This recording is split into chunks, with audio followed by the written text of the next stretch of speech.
What could you do if you had all the skills, took the classes, read the books, burned the midnight oil? What could you do? What true value could you develop? This is one of the better exercises. What could I become? What could I really do in the marketplace?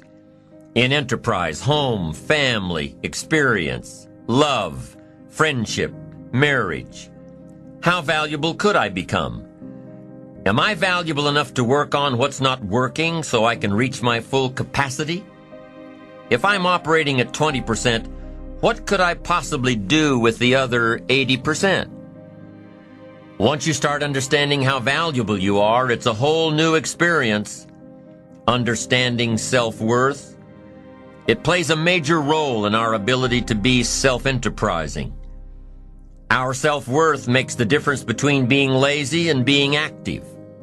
Being self-enterprising. If we don't feel good about ourselves, we won't feel good about our lives. And if we don't feel good about our lives, we won't be very interested in looking for opportunities. Enterprise is always better than ease. Every time we choose to do less than we possibly can, it affects our self-confidence, our self-worth. If we keep doing a little less every day, a little less, every day that we keep doing a little less, we are also being a little less. Can you imagine what you'd end up being after 10 years of doing a little less every day? It's devastating. Think about it. Doing less could ruin your life. Now, you can reverse the process of doing a little less. You can reverse this process by using your self-direction, your self-reliance, your self-discipline. You alter the course by doing a little more each day. A little more. And pretty soon, you'll develop a new habit of doing rather than neglecting. And days and weeks and months of doing a little more will ultimately do what? It'll increase your confidence and your courage and your creativity and your self-worth. In the end, it's how we feel about ourselves that provides the greatest reward from activity and enterprise. It's not what we get or what we accumulate that makes us valuable. It's what we become that makes us valuable. Success isn't in the having. Success is in the doing. It's the process of doing that brings value. It's the activity that transforms our dreams into reality, that converts ideas into actuality. Let me tell you what I think most messes with the mind. I think that simply doing less than you can messes with the mind. It causes all kinds of psychic damage. I think being less than you can be, trying less than you could try, doing it with less enthusiasm than you could do it, messes with the mind. It somehow damages the mind. It damages our self-image. Because here's what I've discovered happens. The minute you turn this around and start extending yourself, you'll see immediate rewards. Maybe not monetary ones, not yet, but it's how you feel about yourself that's the greatest value. You see, it's not what we get that makes us valuable, it's what we become. Discover all you can do, see how much you can earn, how much you can share, how much you can start, how much you can finish, how far you can reach, how far you can extend your influence. Some people out there would have us believe that positive affirmation is more important than activity. Instead of doing something constructive to change our lives, they would have us repeating slogans and canned affirmations like every day and in every way, I'm getting better and better. Well, getting better and better doesn't just happen from wishful thinking. Getting better and better only happens with the discipline of doing better and better. Discipline is the requirement for progress, and affirmations without discipline are in reality delusions. Now, don't get me wrong here. There's nothing wrong with affirming the good life as long as we are disciplined enough to take action.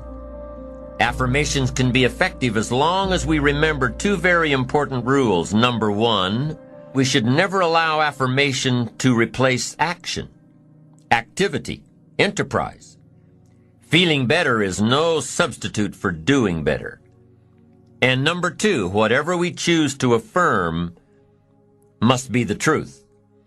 If the truth happens to be that we're broke, the best affirmation would be to simply say, I'm broke.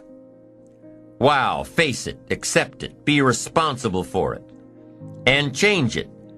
By admitting that you're broke, by saying it out loud, you'll probably be disgusted enough to start the thinking process on how to change it. Anyone saying I'm broke with conviction will most likely be driven from ease into action. Confronting harsh realities has an incredible effect.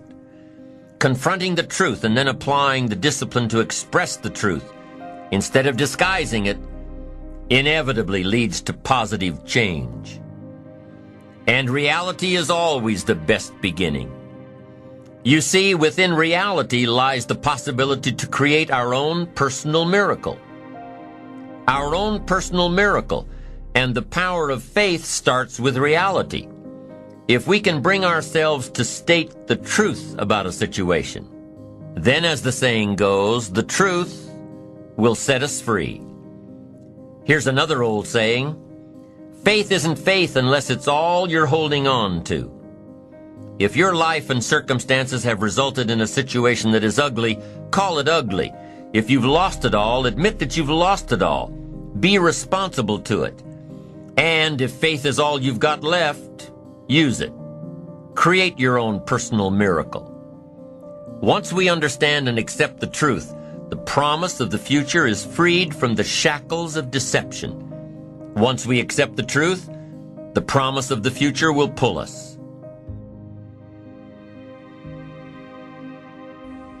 Also, one more thought on discipline. Here's the greatest value of discipline: self-worth, self-esteem.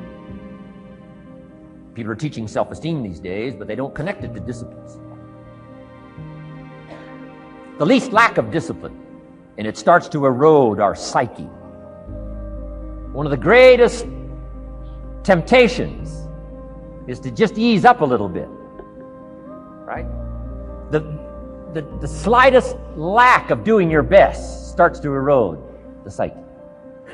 Instead of doing your best, doing just a little less than your best. Sure enough, you say, well, it's just going to affect my sales. No, it's going to affect your consciousness. It's going to affect your philosophy. Now you've begun in the slightest way to affect your own philosophy. Here's the problem with the least neglect. Neglect starts as an infection. And if you don't take care of it, it becomes a disease. And one neglect leads to another. And the worst of all, when neglect starts, it diminishes our self-worth, our self-confidence, our self-value. You say, well, how can I get back my self-respect? I'm telling you, you don't have to go to 29 classes. All you have to do is start the smallest discipline that now corresponds to your own philosophy, like I should, and I could, and I will. No longer will I let neglect stack up on me so that I will have the sorry scenario 6 years from now, giving some excuse instead of celebrating my progress. That's the key to discipline. Okay? Let's get kids involved in the least of disciplines. One more, and then one more, and then another one, and then another one, and then some more. And the first thing you know, you're starting to weave the tapestry of a disciplined life into which you can pour more wisdom and more attitude and more strong feeling, more faith and more courage. Now you've got something, a vessel in which to put it. And now the equities start to flow. And the early return, I'm telling you, if you'll start this process, the early return will have you so excited. You'll commit yourself to this strategy for the rest of your life. You'll never go back to the old ways. Join a new crowd. Join a new group.